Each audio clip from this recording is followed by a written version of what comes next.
comunidad. Noticiero TCN, lo que debes saber en Internet.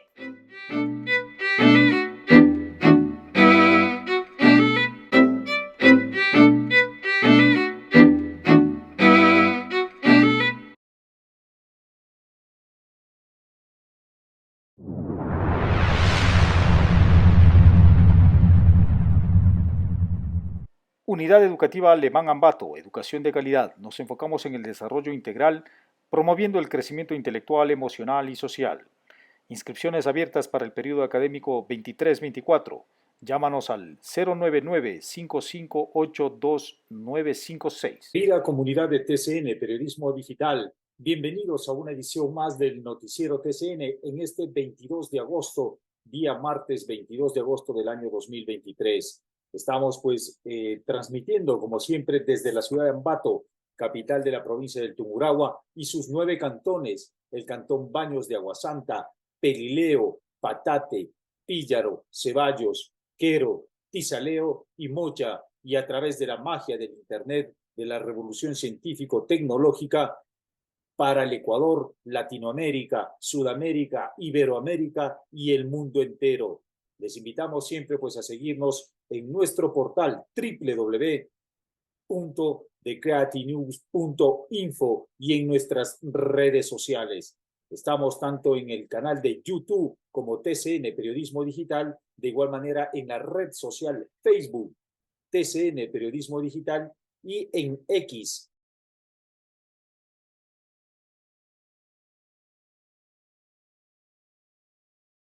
Diálogo, la entrevista TCN con el economista Diego Proaño, él es concejal del gobierno autónomo descentralizado del cantón Ambato. De igual manera, estaremos dialogando sobre algunos temas de coyuntura y sobre la economía, muy importante también. En las noticias bastante atractivas, bastante refrescantes, tenemos que rescatar la actividad de Bernardo Ventimilla. Él es ambateño, el ambateño ciclista de montaña. Bernardo Ventimilla terminó dentro del top 10 del Swift Apple 2023 en Suiza, dentro de la Cape Apple, una de las 3 carreras de montaña de 8 días de duración más importante. Miembro del Club Fairis, Bernardo Ventimilla, de 37 años, comenzó su participación el pasado 16 de agosto del 2023. Cuenta ya con 17 años de experiencia. Arrancó por el año 2006. El ambateño confesó que mi objetivo es la condecoración especial del Epic Legend, pues ya he corrido en Sudáfrica y en Suiza. Vemos ahí entonces la ubicación del Team Fairis, del equipo ambateño Fairis, encabezado por Bernardo Ventimilla, que se ubicó en el puesto número 8 dentro de varios equipos de varios países del mundo, ¿no es cierto? Estuvieron ingleses, norteamericanos, portugueses, brasileños, y el Team Fairis de la ciudad de Ambato, Ecuador. Excelente, entonces daremos seguimiento también a la carrera de Bernardo y su objetivo de llegar al Cape Apple, esta competencia durísima que tendrá que sortear también en su carrera deportiva. En otro tema de las noticias tenemos que decir que se reunió la alcaldesa de Ambato, Diana Caiza, con el ministro de Salud, José Roales. Siempre estos diálogos van a ser importantes, ¿no es cierto? Nosotros, a partir de un criterio de la gestión creativa, siempre proponemos que las autoridades tengan esta capacidad intersectorial e interinstitucional de su gestión y no se encripten en un solo lado. Con mucho cuidado, eso sí, porque también existen competencias, y no competencias por un elemento de carácter técnico, sino mantener las competencias por no intentar ordenar, más bien generar desorden en la administración pública, ¿no? Y en este caso, ha habido un cordial diálogo entre el ministro Ruales, que a propósito le estábamos invitando a el diálogo TCN, y la alcaldesa Diana Caiza, que también la tendremos acá en nuestra entrevista TCN. Dos puntos fundamentales que rescatamos de ahí. El municipio de Ambato será parte del programa Municipios Saludables, que es un programa que tiene el Ministerio de Salud Pública con la finalidad de atacar el tema de la desnutrición infantil y promover buenas prácticas alimenticias. Y en otro tema también, pues el municipio de Ambato se ha comprometido en desarrollar el Plan Cantonal de Salud Mental, y eso pues con el apoyo del Ministerio de Salud Pública. Algo también fundamental que se inscribe en estos días de coyuntura es que el COTAD, el Código Orgánico que rige a los gobiernos autónomos locales, tiene que ser reformado en relación a la administración, a la gestión y a la coordinación entre el gobierno central y los gobiernos locales con la infraestructura de salud. Este tema de la salud es uno de los cuatro puntos importantes que TCN Periodismo Digital les pone el ojo y les va a estar dando seguimiento respectivo. En otro de los temas también de las noticias que genera la administración central es a través del Ministerio de Educación. Vamos al cole, inicia el año lectivo, cierra Amazonía 2023-2024.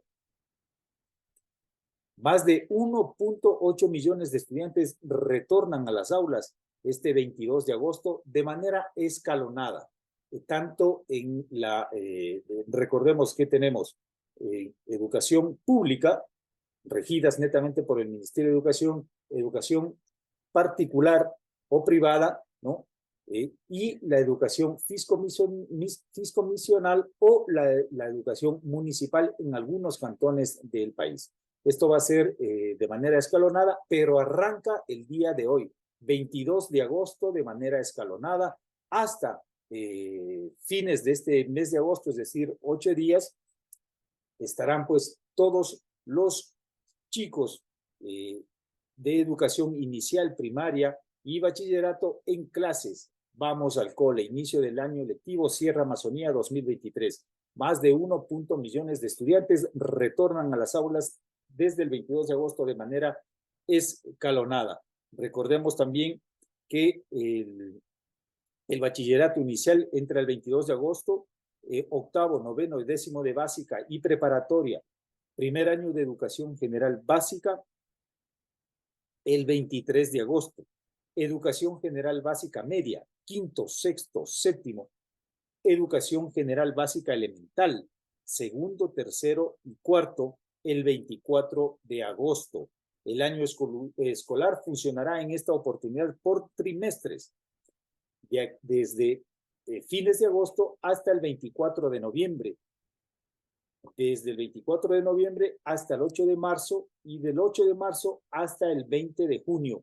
El año lectivo 2023-2024 terminará el 21 de junio del año 2024. Suerte entonces, chicas, chicos, en la educación inicial, primaria y secundaria. De igual manera, pues a los padres de familia, mucha planificación, organización de sus calendarios. Recuerden que también nosotros estamos promoviendo desde acá la gestión creativa, y esto implica pues una nueva administración de la familia, del hogar, respecto de la familia tradicional, ¿no? Entonces, pues, suerte es con una imagen del Ministerio de Educación del Ecuador.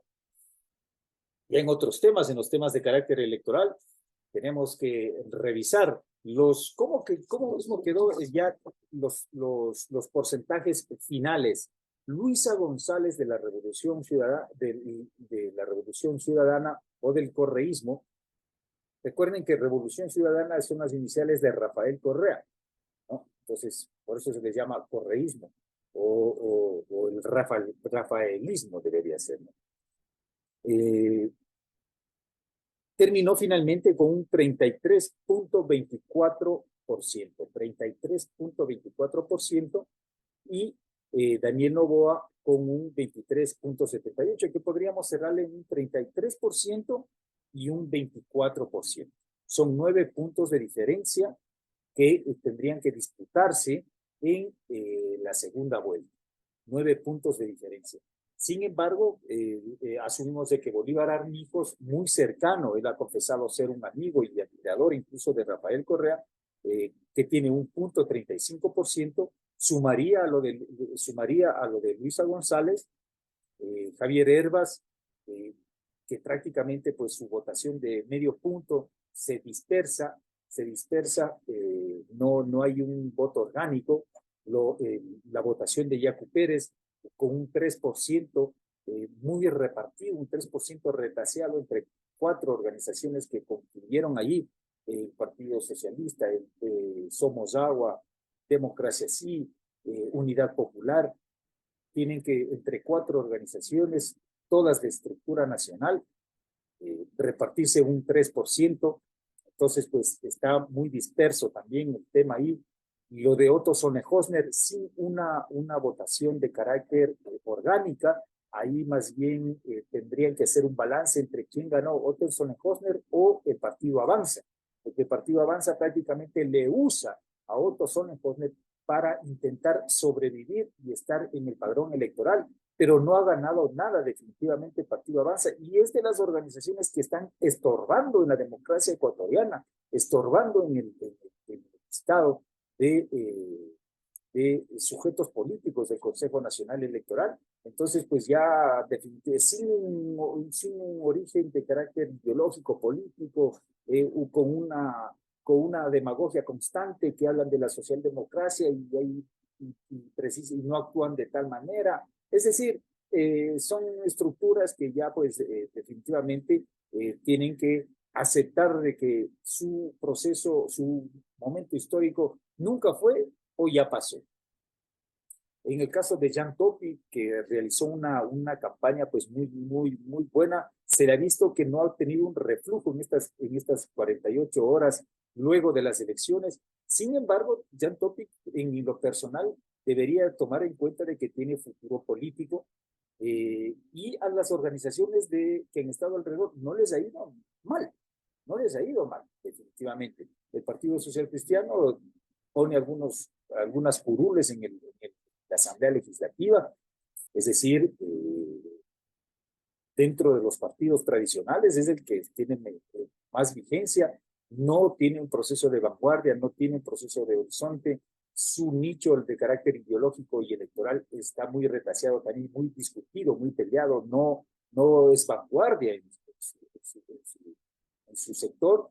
Sin embargo, está vigente, tiene algunas curules en la Asamblea, y pues Partido Social Cristiano, que le auspició a Topic, también le auspició el Partido Sociedad Patriótica Lista número 3, que tiene una curul con el expresidente de la República, Lucio Gutiérrez, y pues el Partido Sociedad Patriótica vuelve al legislativo, como hace unos 10 años más o menos, ¿no es cierto? Vuelve al legislativo, y esto pues puede ser un punto de reinicio para resetear ese partido que fue fundado allá pues por el año 2002, en noviembre del 2002 exactamente, después de un proceso de 2 años desde el 21 de enero del 2000. Y Centro Democrático Lista 1, que es otra de las 3 organizaciones que lo auspiciaban allá en Topic, también logra una curul de manera propia, precisamente en la provincia de Tungurahua, en la ciudad de Ambato. Entonces, las 3 organizaciones que lo auspiciaban a Topic van a estar presentes en la asamblea. Topic ha alcanzado un 4º lugar, que no es despreciable, y él pues debe tomar en cuenta de que tiene un futuro político. En el caso de Construye, que se vuelve pues una de las fuerzas en legislativo, con Cristian Zurita, personalmente que lo conocemos hace unos años ya, preferiríamos que se quede en el tema de periodismo de investigación. El Ecuador, todo el Ecuador, más allá de todos los sectores, el país perdería un periodista de investigación agudo, que podría pasar incluso de la investigación al periodismo de carácter editorial, de pensamiento de carácter político, y creemos pues de que es un sujeto que debería considerar el tema, más aún tomando en cuenta el balance de que esta organización construye, es ruptura de los 25 de María Paula Romo, no es de que tenía una excelente relación y una organización, un proceso orgánico con Fernando Villavicencio, de donde viene Cristian Zurita. Cristian Zurita más bien es un colega, es un villista, ¿no es cierto?, por Fernando Villavicencio, compañero, colega, coideario, camarada del periodismo de investigación. Y las circunstancias de su desaparición del 9 de agosto de 2023 hacen que dé el salto a la política. Pero él no viene, tal vez lo que se ha sentido es de que construye, intenta cooptarle para la militancia política, pero creemos de que, o no creemos, ¿no? Nosotros le sugeriríamos de que Cristian Zurita se quede en el periodismo de investigación, en donde el país entero le requiere más. Construyes una organización que no da algunos lineamientos claros todavía en su pensamiento político ideológico, en su estructura, en su conducción política, y incluso ha tenido en estos últimos días, en estas últimas horas, fuertes debates, fuertes criterios de fuertes anuncios de ruptura también con Gente Buena, que es un movimiento social no electoral con quien hizo alianza. No se sabe muy claro si es que Fernando Villavicencio estaba más en Construye que en Gente Buena. Manifestó públicamente críticas. Fernando Villavicencio manifestó públicamente críticas e incluso denuncias a María Paula Romo, que es pues una especie de gerente propietaria del movimiento Construye, y también a ciertos sectores de la Policía Nacional, ¿no? Entonces, pues, es toda una confusión que ocasionó el tema de las elecciones anticipadas en ese sector. Vamos a ver qué sucede. Vamos a ver incluso si tienen la posibilidad de acoplarse ese gran bancada en la Asamblea Nacional y hacer un bloque orgánico político. Tenemos ahí algunas expectativas por ver si es que lo consolidan, ¿no? Entonces, es un 33% frente a un 24% de Daniel Noboa, lo que se va a disputar en la segunda vuelta. Y ahí pues se le pone complicado al correísmo, y en las últimas horas no ha hecho mayor presencia pública Luisa González. Es una foto de Statista. Ya en el tema de los resultados para la Asamblea Nacional Legislativa, damos cuenta de que el gran bloque, ¿no?, es el correísmo que pasó del color verde de la democracia popular, luego al verde limón, y luego pues recogió el color cian de la Corporación Gestión Creativa Iberoamericana. El correísmo entonces cuenta con 51 curules, luego estaría entonces construye con 28 curules, una presencia bastante respetable en la Asamblea Nacional. Luego estaría pues ADN, precisamente de Daniel Noboa Sim, ¿no?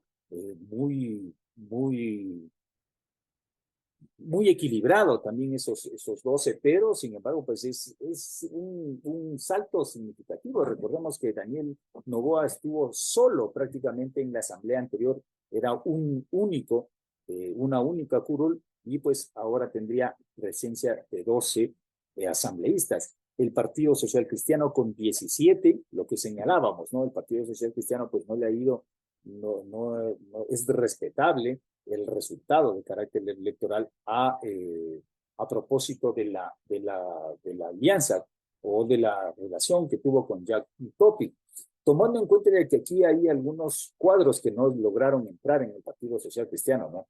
Viteri, la hermana de la ex alcaldesa Cintia Viteri, también pues el propio Esteban Torres en Tungurahua y Almeida de Guayas, que estaban pues por las listas de carácter nacional, ¿no? Tres cuadros políticos regulares que en esta oportunidad no estuvieron, no son parte de la asamblea, y dos, sobre todo Almeida y Torres, que estuvieron muy vigentes, muy visibles en los procesos en contra del presidente Lasso, ¿no?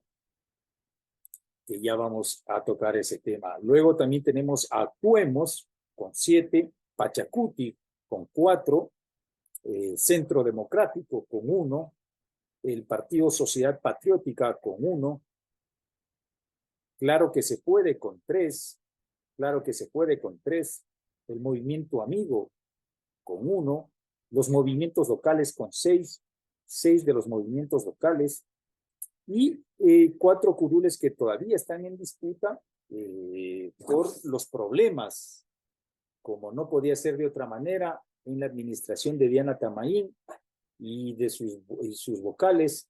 En todas las elecciones tiene problemas el Consejo Nacional Electoral. Es un tema de nunca acabar. Es una imagen de primicias de los colegas del diario también digital Primicias. Entonces, pues quedaría configurada así la Asamblea Nacional. Le recordamos a nuestra comunidad que solemos hacer ya por 5 años una entrega especial de lo que nosotros denominamos nuestro segmento La Cabina Parlamentaria, y estaremos hablando de la configuración de la Asamblea Nacional 2023-2025. Finalmente, convocarles a visitar nuestra cuenta Creative News TCN en la red social X. La encuesta TCN que está colgada en nuestra cuenta es: para el balotaje o segunda vuelta electoral, ¿qué binomial es una mejor opción? ¿Qué binomios, no? ¿Qué binomio es una mejor opción? Luisa González Arauz o Daniel Novoa Verónica Abad. Entonces esto puede hacerlo, pongas también su criterio en @CreatiNewsTCN.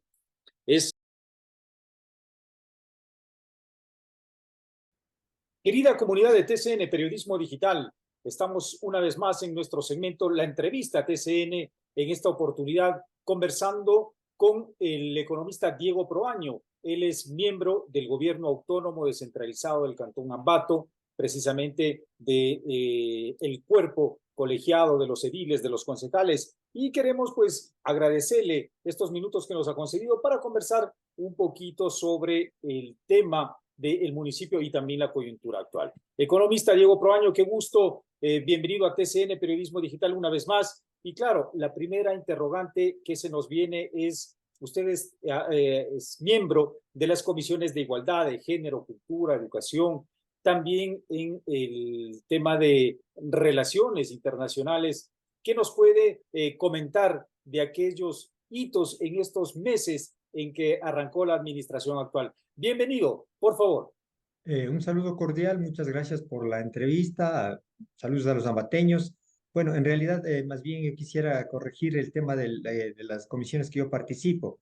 Presido la Comisión de Propiedad y Seguridad Ciudadana, Seguridad y Convivencia Ciudadana, y también formo parte de la Comisión de Planificación de Presupuesto y de la Comisión de Tránsito y Transporte. Esas son las comisiones en las cuales yo estoy participando de manera directa. Perfecto. En base de estas comisiones, muy importantes a propósito, ¿qué nos puede señalar respecto de la gestión realizada en estos meses de administración actual, por favor? Bueno, en la comisión que yo presido, en la Comisión de Propiedad, Seguridad y Convivencia Ciudadana, lo que estamos haciendo es dando atención a una serie de trámites que han estado represados sobre el tema de declaratorias de bienes mostranco, en el tema de revisar las propiedades que tienen las fajas de tierra que algunos copropietarios quieren adquirir porque serían los únicos que pueden adquirirlo. El tema de los comodatos también forma parte de nuestra comisión.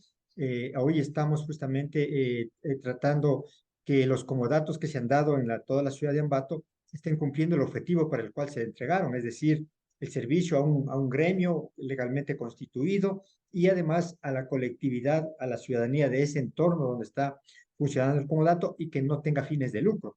Entonces, yo estoy personalmente recorriendo todos los días viernes, me estoy dando 2, 3 horas para recorrer los comodatos, ir viendo si se cumple, porque caso contrario tendríamos que revertir el comodato y también dar atención buscando otros sitios donde nos han pedido gremios de profesionales, de artesanos, de educadores, etcétera, para que les demos comodatos. Entonces, eso en esta comisión estamos permanentemente tratando este tipo de información. Y además está tratado en primera el proyecto de ordenanza de fauna urbana. Queremos también a través de esta comisión darle a la ciudadanía una buena ordenanza de fauna urbana, conjuntamente con la comisión de medio ambiente que preside el ingeniero Gonzalo Callejas. Perfecto, perfecto. Muy importante, temas sumamente importantes, como por ejemplo el tema de los comodatos, ¿no es cierto? El Estado, el consolidado y cómo los está administrando la municipalidad. La ciudadanía de Ambato escogió su perfil venido de la academia, del conocimiento, de la economía, del análisis, y esperaba que usted sea el vicealcalde de la ciudad.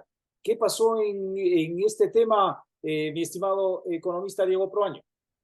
Bueno, en esta parte, la verdad, se tomó esa decisión de parte de la alcaldesa, más bien desde el punto de vista político más que técnico. Entendemos entonces que las coyunturas cambian, varían por ahí. Sin embargo, pues Así es. los ambateños esperaban tener un vicealcalde de su estatura, de su talla de carácter intelectual y académica. En base pasando a otro tema, el tema de la coyuntura. El Ecuador acaba de ser convocado a las urnas en estas elecciones anticipadas. ¿Qué apreciación política en el tema netamente de carácter político le refieren este resultado cuando la doctora Luisa González y el doctor también Daniel Noboa Asín pasan a la segunda vuelta y los ecuatorianos tendrán que decidir entre estas dos alternativas? Por favor, ¿cuál es su apreciación? Sí, solamente quería corroborar algo de la pregunta anterior, nada más, para que no se quede en el aire. El tema político fue el que primó para la selección de la vicealcaldía. Desde el partido de la alcaldesa y de quien le habla, Pachacuti se había ya acordado de que quien le habla iba a ser el vicealcalde, así se quedó políticamente hablando, así se dispuso, pero finalmente no se concretó eso. Nuestra defensa era más bien, y ahora me está dando la razón el tiempo, justo a propósito de las elecciones que usted acaba de mencionar, que estamos ya pasando. ¿Por qué? Porque si Pachacuti había ganado por primera vez un espacio muy importante en lo urbano de Ambato, era primera ocasión que tenía un concejal urbano y con tan alta votación, creo que lo lógico era darle peso en lo urbano del Cantón Ambato a Pachacuti a través de una vicealcaldía. Eso era lo más lógico y lo más sencillo de entender. Sin embargo, ahora que ya llega Pachacuti a la contienda, podemos ver que ha perdido gran espacio. Creo que es de los partidos políticos de los perdedores. Aquí en la provincia de Tungurahua, miren que Pachacuti, sin tener un soporte urbano, en este momento acaba de obtener apenas un 12% y entra en tercer lugar cuando se vaticinaba que iba a entrar en primer lugar y hasta incluso se hablaba de que podían entrar con una segunda curul. Eso quería yo indicar a propósito de la pregunta. En lugar de fortalecer al movimiento, en lugar de fortalecer lo urbano, se terminó debilitándole. Y lo que es más, siempre nosotros los candidatos urbanos, quien le habla fue candidato urbano, defendía, si no es Diego Proaño, que sea otro candidato, pero de zona urbana, porque la candidata alcaldesa ya era del sector rural. Y creo que habiendo el 54% de la población en urbano, lo adecuado, lo lógico, lo normal era que sea un candidato urbano para equiparar las fuerzas urbano-rural. Ahora sí, no sé si atendiendo la consulta que me hizo, bueno, nos encontramos en un momento histórico en el país, primero porque fueron elecciones inéditas. No esperábamos, sin embargo, nos tocó en medio camino tomar esa decisión, y luego porque son dos estilos de posible gobierno totalmente diferentes. Yo le llamo, estamos en el péndulo, el uno al un lado y el otro al otro lado. O sea, el un modelo que viene cosechando los frutos de 10 años de un gobierno de la Revolución Ciudadana altamente populista, con participación intensa del gobierno, del sector público. Claro, vino con 10 años de bonanza económica en ese entonces, que no es el escenario actual. Y por eso catapultó ese 33% del electorado que tiene en este momento Luisa González. Y por el otro lado, un joven empresario, Daniel Noboa, que está saliendo, pero que también tuvo una herencia. No me refiero mucho a la herencia del padre en la parte política, sino más bien a la herencia que por las 5 candidaturas de su padre dejó una estructura política en todo el Ecuador. 5 candidaturas, obvio que va a dejar ya bien estructurado políticamente hablando en el tema de mercado, de grupos de interés, y ahora le benefició y lo utilizó Daniel Noboa. Pero también catapultó un criterio de verle a un joven bien preparado, a un joven que no es confrontador, a un joven que tiene muchos conocimientos, que es lo que quiere la gente, un poco esa idea, que también se identifica con la gente joven. Recuerde que el 45% del electorado entre 18 y 39 años de edad son jóvenes. Entonces ahí está el target de mercado muy fuerte y que le podría gran parte de ellas asociar a Daniel Noboa. Y por último, también su forma de ser, su carácter, su inteligencia emocional. O sea, si ustedes le ven, él habla con total tranquilidad. Yo nunca le he escuchado que se ha referido negativa ni positivamente a ningún candidato. Es más, ni ha pronunciado nombres de candidatos, a diferencia del resto que solo se han dedicado a atacarse entre unos y otros. Creo que en contexto nos encontramos en esas dos alternativas, o el populismo, o el intervencionismo, o el modelo socialista, en donde se cree que tener la propiedad privada, en donde se cree que el exitoso tiene que pagar impuestos y tiene que subsidiarle al otro, o el otro modelo que es una economía de libre mercado, donde hay libertad económica, donde hay libertad de empresa, un modelo abierto, donde puede el emprendedor y el visionario abrirse campo. En esos dos esquemas nos encontramos en este momento para seleccionar el 15 de octubre al nuevo presidente de la República. Perfecto, correcto. Nada más para agregar de que el sentimiento de la ambateñidad de la ciudad de Ambato es de que no se ha legitimado el vicealcalde y al no tener al economista Diego Proaño de vicealcalde, pues se siente, se nota, se respira ese vacío. Ya en el tema fuerte, mi estimado economista, sea cual sea el triunfador a mediados de octubre en el balotaje en la segunda vuelta, la economía, en medio de la crisis de carácter política que esperamos que esta nueva administración pues lo resuelva, en medio de la crisis de seguridad está el tema de carácter económico, un Estado con un tema de financiamiento pues bastante limitado. ¿En qué cifras, en qué condiciones tomará el nuevo gobierno, asumiendo también de que va a administrar un año y medio, año y medio, un poco más tal vez? Por favor, su apreciación. Sí, a ver, para el nuevo presidente de la República la situación desde el ámbito económico la tiene bastante difícil. Primero, en el mes de diciembre asumiría las funciones hasta el 24 de mayo de 2025, es año y medio exactamente el tiempo que estaría al frente. Este mes de diciembre es prácticamente perdido. O sea, hablando en términos de finanzas públicas, primero un presupuesto prorrogado, luego ya a mediados de diciembre el Ministerio de Economía y Finanzas cierra el presupuesto, da las directrices para el cierre y para el inicio del próximo año no va a poder ejecutar nada ni comprar papelería, para exagerar. Este año es muerto. En el año 2024 va a tener que sobre la marcha estructurar un modelo de desarrollo para cambiar al modelo actual del gobierno denominado creando oportunidades. Va a tener que cambiarlo de inmediato y de inmediato generar también una proforma presupuestaria estructurada solo para un año, para el año 2024. Y en ese año 2024 le vienen ciertas dificultades al gobierno nacional. Primera, un fenómeno del niño que ya viene en el mes de octubre, que esperemos no sea muy intenso para que no le afecte mucho a la economía del país. Según los análisis que se han hecho, si es que es la afectación conservadora, se va a perder el 1% del PIB es decir, 1.500 millones de dólares en pérdidas por el fenómeno El Niño. Si es que el fenómeno El Niño es más fuerte, se habla que se podría llegar al 2% del PIB, es decir, 3.000 millones de dólares. Ojalá que sea el escenario 1. Segundo, acaba de ganar en la consulta del Yasuní el sí.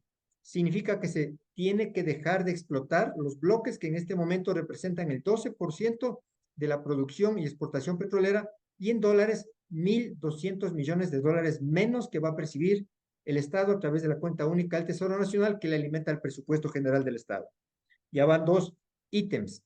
El tercer ítem, en el mes de mayo se vence parte de los bonos 2024, bonos soberanos, que son cerca de 4.000 millones de dólares y que el gobierno sí o sí, aunque él no se haya endeudado, como son soberanos del Estado ecuatoriano, tiene que pagarlos porque él va a ser el representante legal del Estado ecuatoriano. Entonces, mire cómo se van agrupando varias cosas que se le va a volver sumamente complicado al presidente de la República.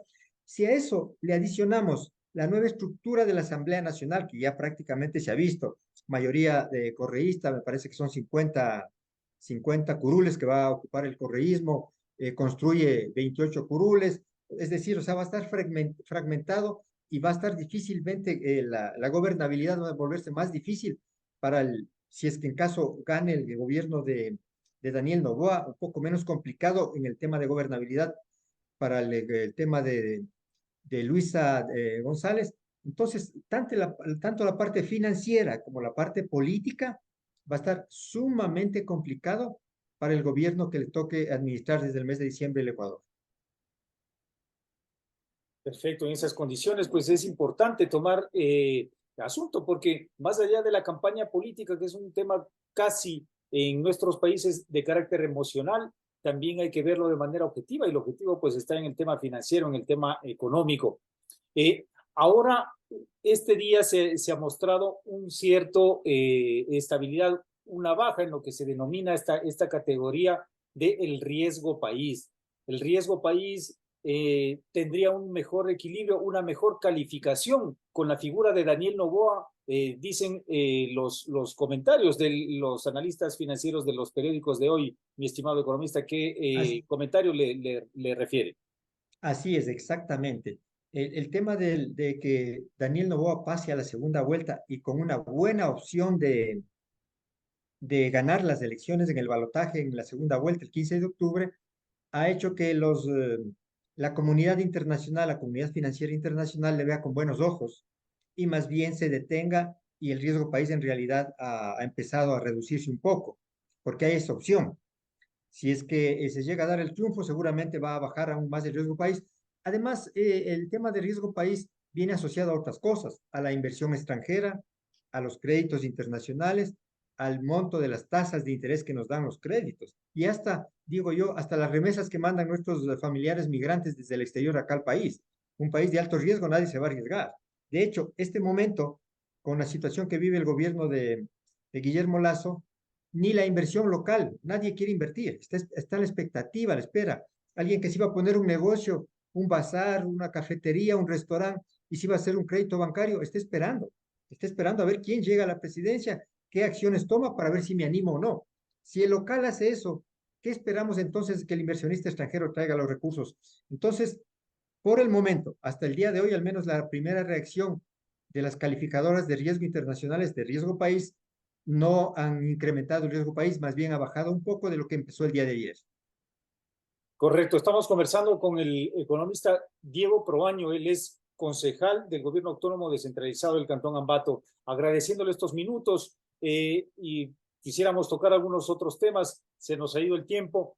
Sin embargo, no quisiéramos despedirnos sin antes hacerle la siguiente inquietud respecto de si usted conoce los planes de gobierno de estas dos candidaturas en el tema netamente económico, y cuál cree usted que es la mejor opción.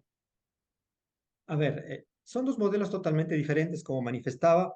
Los planes de gobierno todos se basan en los ejes de seguridad ciudadana, de salud pública y de reactivación económica. Los dos programas tienen esos tres ejes.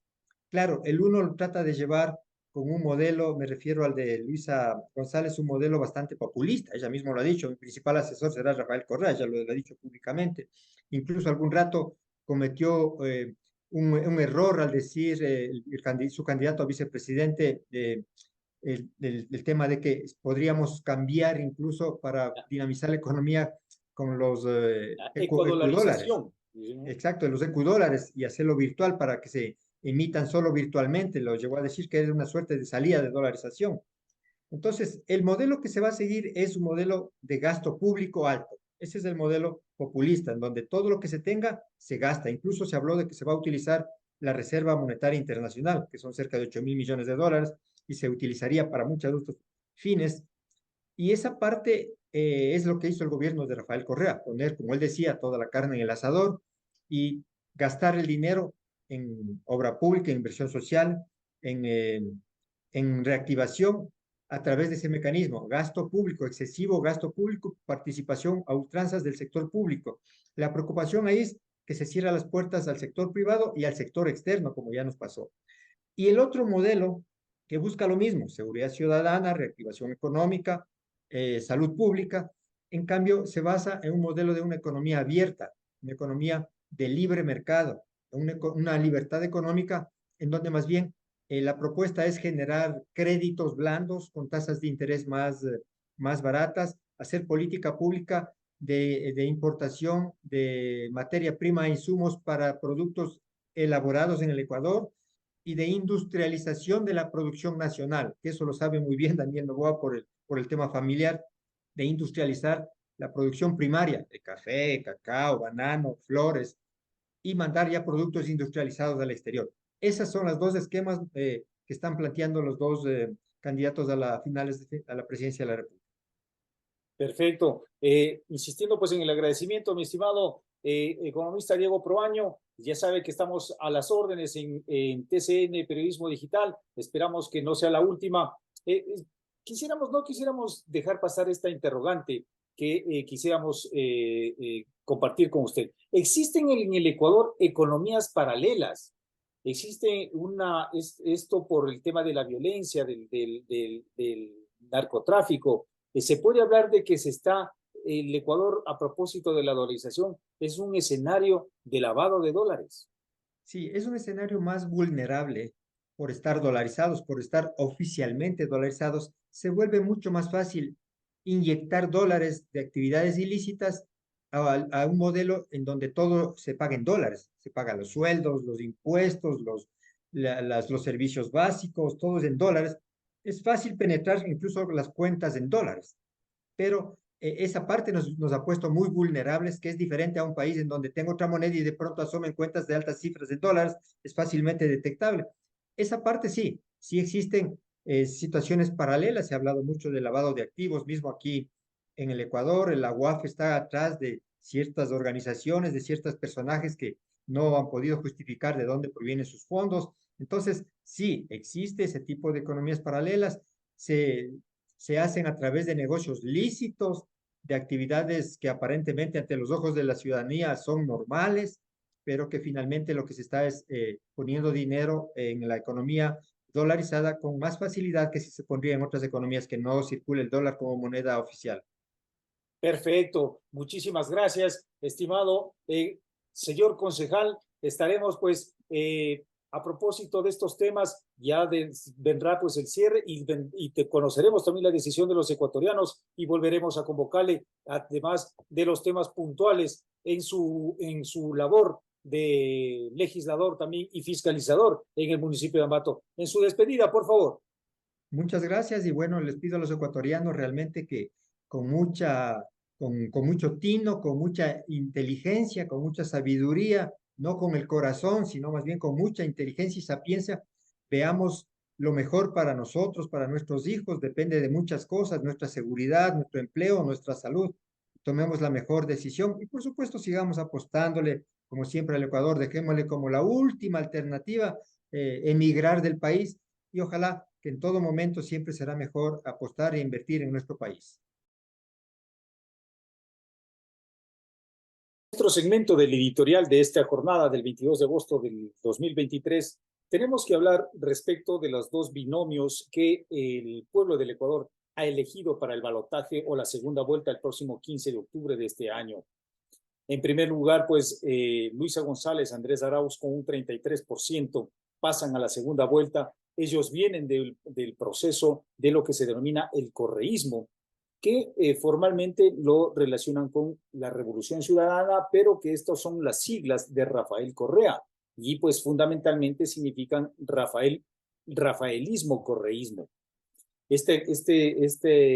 Presencia política que apareció luego del golpe de Estado del año 2005, en donde pues el vicepresidente Alfredo Palacios, que tenía como asesor o ha tenido como asesor al economista Rafael Correa, en ese despacho de la vicepresidencia se configuró un espacio de conspiración respecto del golpe de Estado al presidente Lucio Gutiérrez, al presidente constitucional.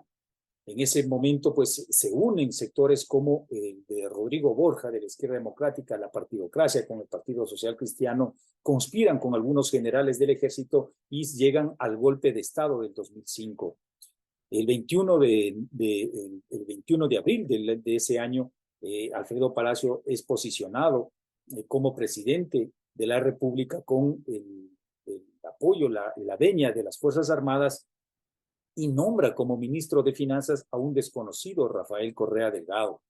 Prontamente se da o se posiciona, se da a conocer a través del discurso de las organizaciones, de los movimientos sociales.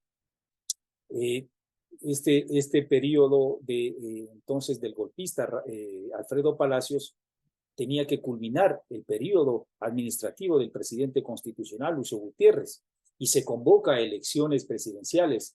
Las organizaciones sociales le toman en cuenta entonces al economista Rafael Correa para entrar en unas primarias que vaya en un solo bloque la tendencia de izquierda. Sin embargo, ya dio prontamente síntomas de nepotismo y renuncia o rechaza esta intentona de primarias del sector entre los partidos de izquierda, los partidos de una ideología social progresista, y pues ya se autoproclama el presidente, lo que hace quebrar a la dirigencia de la izquierda de ese entonces, y en lugar de confrontarla ideológicamente, pliegan y conforman Alianza País. Alianza País que llega al gobierno con el criterio de que esta sea precisamente eso, una alianza. Pero ya en el gobierno Correa nuevamente genera pues acciones despóticas, y en lugar de consolidar dicha alianza, traiciona a sus aliados y va cauterizando a todos los sectores, al Partido Socialista que le auspició, que fue el partido con el que ganó las elecciones, al Movimiento Popular Democrático de aquel entonces, a los maestros, a los indígenas, a Pachacuti, a la Jonaye, al propio Ruptura de los 25. El único que no perdonó esa traición, pero se mantuvo sigiloso, en silencio, fue el licenciado Lenín Moreno, ¿no? Por eso cuando ellos hablan de traición, no se sabe quién traicionó a quién, Lenín Moreno a Correa o Correa a Lenín Moreno. Entonces, y ahí se desbarata toda posibilidad de doctrina, de pensamiento político y de acción política.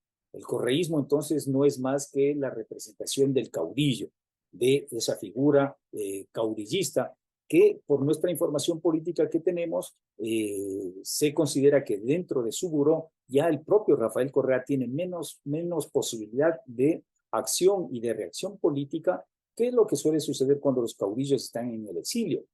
Y más presencia tendrían los hermanos Alvarado, de donde respondería la línea de Luisa González. Recordemos también que para estos últimos días y estas últimas semanas, su vicepresidenciable Andrés Arauz prácticamente pues está desaparecido. No tiene una presencia de carácter pública. Ellos apuntaron ellos presionaron casi hasta la asfixia al presidente Guillermo Lasso para que convoque a la muerte cruzada. Guillermo Lasso, en esta suerte de pacto, no pacto, que tienen con Correa le dio gusto, le dio la razón y convocó a la muerte cruzada. Correa apuntaba de que entonces casi ningún partido tendría capacidad de reacción y poner binomios y menos ganarlos, y ellos ganarían en una sola vuelta. Sin embargo, 3 o 4 organizaciones, 3 o 4 sectores tuvieron la capacidad de reacción, presentaron candidaturas y pues una de ellas le ha desbaratado todos los planes, imponiéndole una segunda vuelta, el balotaje. Hay teóricos de la política y de la guerra que señalan que hay victorias que tienen sabor a derrotas, y esta es una de ellas para la revolución o para el rafaelismo correísmo, para Luisa González. Ganan la primera vuelta con un 3%, sin embargo, pues su reacción es una reacción de noche, de pérdida, ¿no?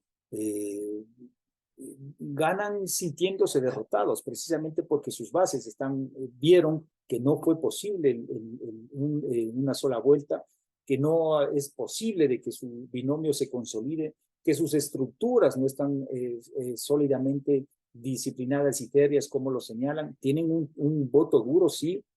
Incluso se podría decir en los puntos favorables de que incluso ese voto del 33% no es su techo, que podrían avanzar a algo más.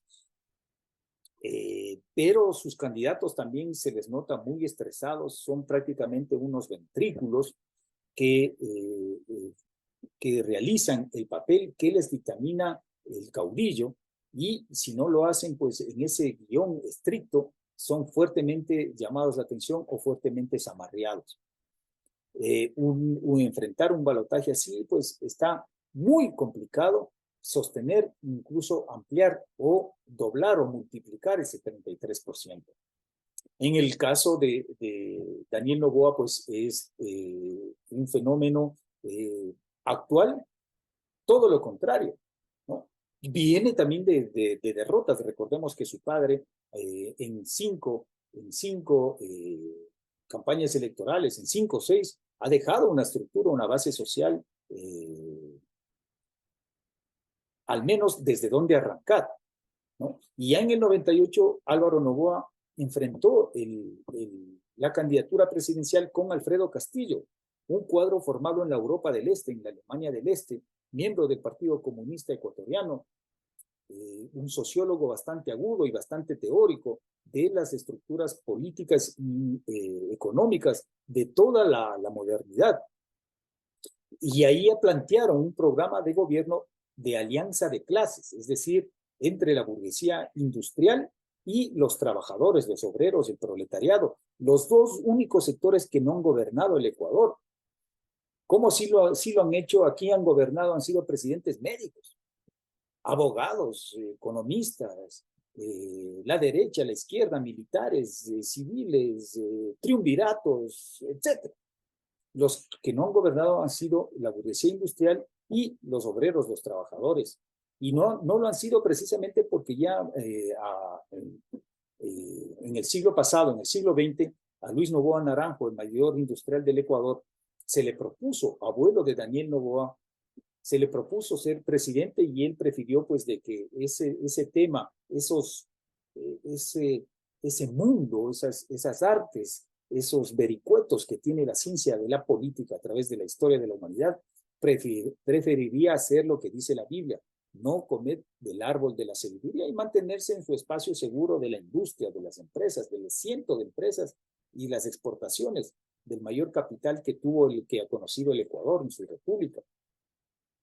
Y encargó a uno de sus gerentes, al entonces ingeniero León Febres Cordero, representar a este sector socioeconómico en la política.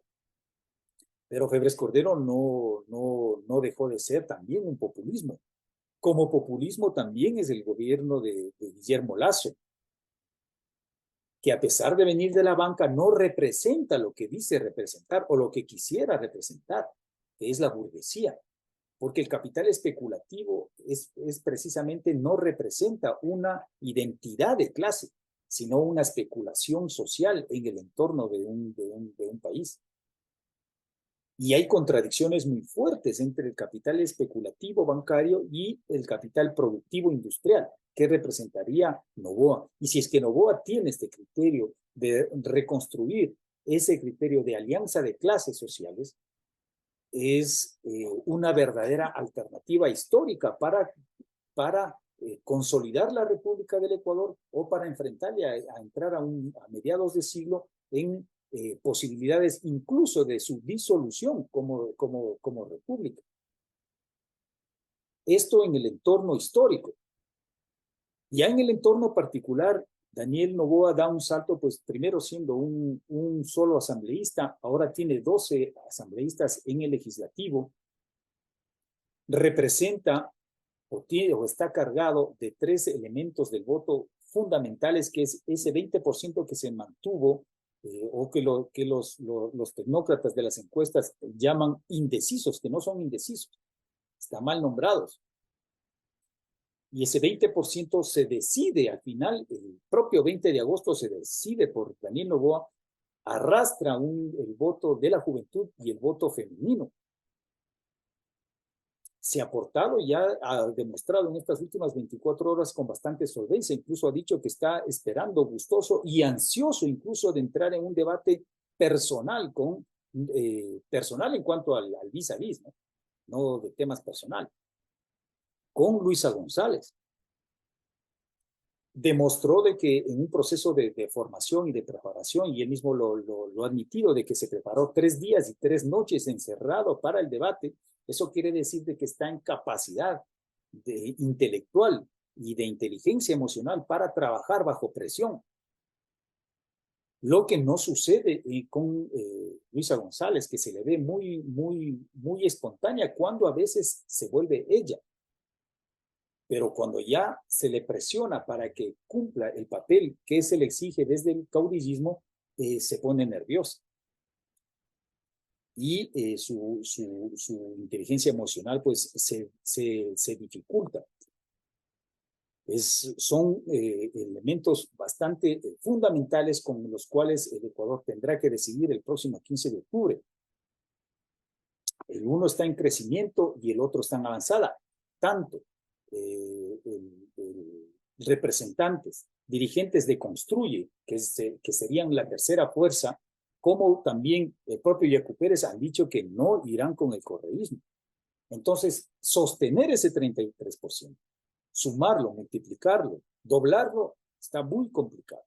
Está muy complicado y lo que se enfrentarían pues es entre el populismo o la posibilidad recién con Noboa, si es que plantean esta alianza de clases, de recién que el Ecuador se inscriba en el siglo XXI, 24 años después de que ya arrancó el siglo, recién estaría queriendo dar un pinino, porque este gobierno es de 1 año y medio. Entrar en el siglo XXI, es decir, dejar atrás los populismos, dejar atrás la línea de izquierda y derecha, entrar a un proceso de reconfiguración de un criterio cultural que se está dando en el mundo, entrar a empezar a digerir por parte de los ecuatorianos lo que se denomina la posmodernidad. Pero pues los pueblos del Ecuador a veces se enamoran. Y en el enamoramiento hay errores. Gestión Creativa, su consultora administrativa. ¿Desea conocer y manejar las herramientas gerenciales? ¿Técnicas para el plan de negocios eficaz? Focus Group Empresarial. Talleres institucionales del talento humano de su empresa. Seminarios con colaboradores y clientes. Gestión Creativa, su consultora administrativa. www.gestioncreativa.org. Gestión Creativa, su consultora administrativa y empresarial. Comuníquese lo más pronto posible para un emprendimiento eficaz y rentable. Gestión Creativa, la mejor gestión de su negocio, su inversión y su empresa.